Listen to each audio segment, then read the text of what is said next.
दोस्तों नमस्कार, मैं हूं रोहित शर्मा और आप देखना शुरू कर चुके हैं हिंदुस्तान 9। आपको जानकर खुशी होगी कि आज भारतीय जनता पार्टी के जो कैंडिडेट हैं और विधायक हैं बुढ़ाना से सिसोली गांव में आए हैं और ये राकेश टिकैत जी का गांव है। और इससे पहले आपने जाना होगा जब ये यहाँ पर आए थे तो लोगों ने घुसने तक नहीं दिया था। आज ये गाँव में आए हैं और मैं देखकर हैरान भी हूँ। इनके साथ में एक भीड़ भी थी यहाँ पर और लोगों ने इनका स्वागत भी किया है। उमेश जी, लोगों ने आपका स्वागत किया, पहले स्वागत किया था दूसरे तरीके से, अब की बार जो स्वागत किया किस तरह से लग रहा है आपको? नहीं, बहुत अच्छा है। और पिछला 2017 में भी हम सिसोली से जीत के गए थे और 2019 में भी हम लोकसभा का चुनाव में भी हम यहाँ से जीत के गए थे। और इस बार तो ऐसा जिस प्रकार से जनता खड़ी हुई है और जिस प्रकार के कार्यक्रम नुक्कड़ सभाएँ और हमारे सिसोली में चल रहे हैं, ऐसा लगता है कि इस बार तो सिसोली में 80% वोट भारतीय जनता पार्टी के पक्ष में जाने वाली है। 80%? ये 80-20 वाला क्या आंकड़ा पकड़े हुए हैं आप लोग? ये योगी जी भी 80-20 की बात करते हैं। कल मैं संगीत सोम जी के पास था, उससे पहले सुरेश राणा जी के पास था। ये 80-20 का आंकड़ा क्या हाईकमान ने कुछ सिखाया है क्या आपकी बार कि जाइए लोगों में और ये 80-20 की बातें कीजिए? हमारे बुढ़ाना विधानसभा के अंदर मैं मानता हूं कि पूरे प्रदेश की नज़र बुढ़ाना विधानसभा से हो सकती है। एक चर्चित विधानसभा है और कहीं ना कहीं जब भी कोई प्रदेश के अंदर देश के अंदर संदेश देने का काम किया है, इस क्षेत्र ने किया है। दंगे के समय में 2013 में जो कष्ट इस क्षेत्र की जनता ने झेला है, मैं समझता हूँ जनपद मुजफ्फरनगर बहुत बड़े कष्ट में आया। लेकिन मुजफ्फरनगर जनपद में भी अगर विशेष रूप से मैं कहूँ, लगभग 17 गांव 18-28 वर्ष की आयु के लड़के, माताओं बहनों के ऊपर, हमारे बुजुर्गों के ऊपर जो फर्जी मुकदमे 307 के, बलात्कार के, तरह तरह के मुकदमे लगाकर जेल भेजने का काम किया है, वो इस क्षेत्र की जनता भुला नहीं पा रही है। और पिछले 5 साल की सरकार में पिछली कोई दंगा नाम की चीज़ नहीं है। हमारे जनपद की बात छोड़ो, पूरे प्रदेश के अंदर दंगा नहीं है। इस क्षेत्र में दंगे नाम की चीज़ नहीं है। जो हालात थे पहले 2017 से पहले, उससे जब लोग याद करते हैं तो निश्चित रूप से भारतीय जनता पार्टी के पक्ष में आ रहे हैं। और हमारे बुढ़ाना विधानसभा में हमारे जिस समाज से मैं आता हूँ, मैं जाट समाज से आता हूँ, जाट समाज में भी इस बार दावे के साथ कहता हूँ 80-20 की ही रेशो रहने वाली है। ऐसा वातावरण बनते जा रहा है। अब हर व्यक्ति के अंदर, चाहे बुजुर्ग हो, माताओं, बहनों, बच्चों, सबके मुंह पे एक बात चढ़ गई है कि योगी जी की सरकार चाहिए। और हर व्यक्ति की नज़र योगी जी और अखिलेश के ऊपर है। अखिलेश ने कितने बड़े अत्याचार किए थे और योगी जी ने किस प्रकार की सरकार चलाई। आज पूरा प्रदेश और अब जनपद मुजफ्फरनगर का वातावरण बदला है। पक्ष विपक्ष की लड़ाइयाँ समाप्त हुई हैं। गाँवों में गोलियां चला करती थी, समाप्त हुई हैं। सांप्रदायिकता का भाव खत्म हुआ है। सबको साथ लेके चले। इसलिए मैं कह रहा हूं कि निश्चित रूप से 80-20 का ही रेशो रहने वाला। पिछली बार तो एक लहर थी, लोगों में एक हिंदुत्व जागा था, सब में मुजफ्फरनगर दंगों को लेकर ताज़ा एक प्रभाव था और उस लहर में बहुत सारों ने हाथ धो लिए और आप भी उसमें विधायक बन गए थे। उस लहर में ही कहीं ना कहीं मोदी लहर थी। अब की बार भी क्या वही सब बातें करना चाहते हैं क्या? सुनिएगा, मेरा सवाल पूरा सुनिएगा। इससे पहले मैंने आपसे बात की थी मंडावली गांव में, तो आपने उस दिन भी कहा था कि जिन्होंने हमें वोट ज़्यादा दिया है, हिंदुओं ने दिया है, तो सम्मान भी उनका ज़्यादा होगा। वहाँ पर आपने फिर से वही बिसात रख दी और आज भी आप दंगों की बात बार बार याद दिलाना चाह रहे हैं लोगों को। जो कष्ट, मैं समझता हूं कि पहली बार हिंदुस्तान का कोई ऐसा मुख्यमंत्री होगा जिसने 2013 में दंगे में जो फर्जी मुकदमे लगे थे, 2-2, 2.5, 3-3 साल जेल में रहे थे, एक मुकदमा वापस लेने का काम किया है। लगभग इस जनपद के अंदर और मेरी विधानसभा के अंदर 13 मुकदमे 302 और 307 के मुकदमे थे। उनमें प्रयास हुआ, सामाजिकता के समाज के बीच में बैठ के लोगों से बात हुई, उनमें फैसले हुए हैं। इसलिए इस बात को इस क्षेत्र की जनता भुला कैसे पाएगी? और 2013 में जो हुआ था, जो सड़कों पे चलते हुए कपड़े निकाल के हत्याएं की जा रही थी, कौन भुला पाएगा? किस प्रकार से गोरावर सचिन की हत्या कर दी गई थी, कौन को भुला पाएगा? किस प्रकार से जो आजम खां योगी जी ने जेल की सराखों के पीछे डाल रखा है, आज उसका बेटा बैठ के अखिलेश जी के साथ पत्रकार वार्ता में बैठेगा। क्या अखिलेश जी, अगर यहाँ पे क्या जनता को पता नहीं, अगर अखिलेश जी आएंगे तो दोबारा से आजम खां बाहर आएगा?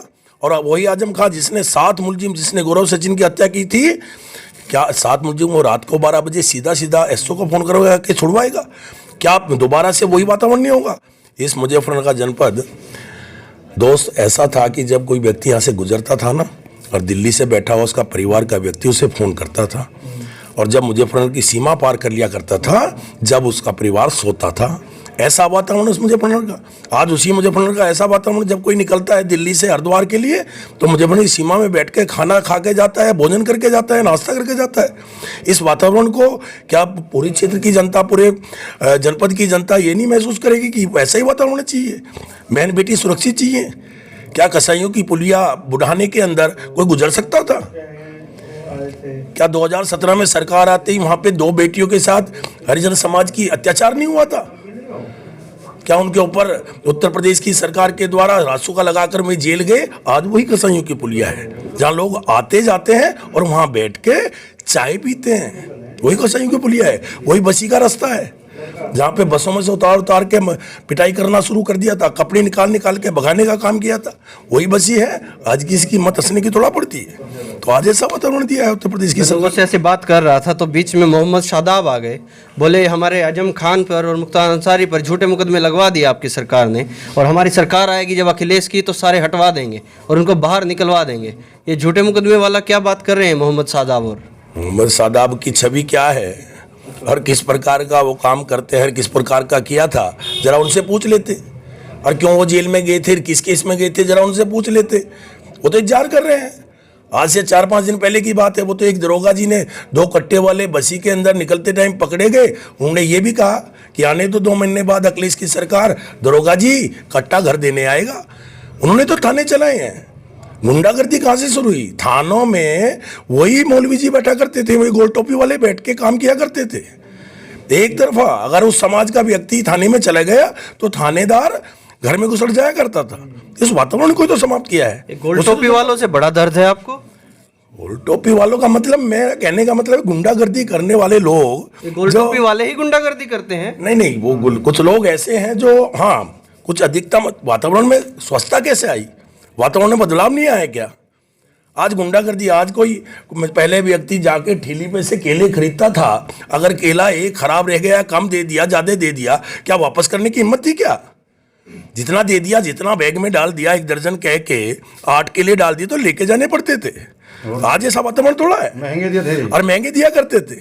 और जब हमारी माताएं बहनें निकला करती थी, किस प्रकार का संबोधन करके बोला करते थे। कैसा वातावरण यहाँ का था, मैं क्या बताऊँ आप। बेमुख समाज बनाया। और यही कारण है, कैसा भी कितना भी बड़ी बात हो जाए, सिसोली से 80% भारतीय जनता पार्टी के पक्ष में वोट जाएगा। सिसोली आने में डर तो नहीं लगता? अब आपको डर नहीं लगता?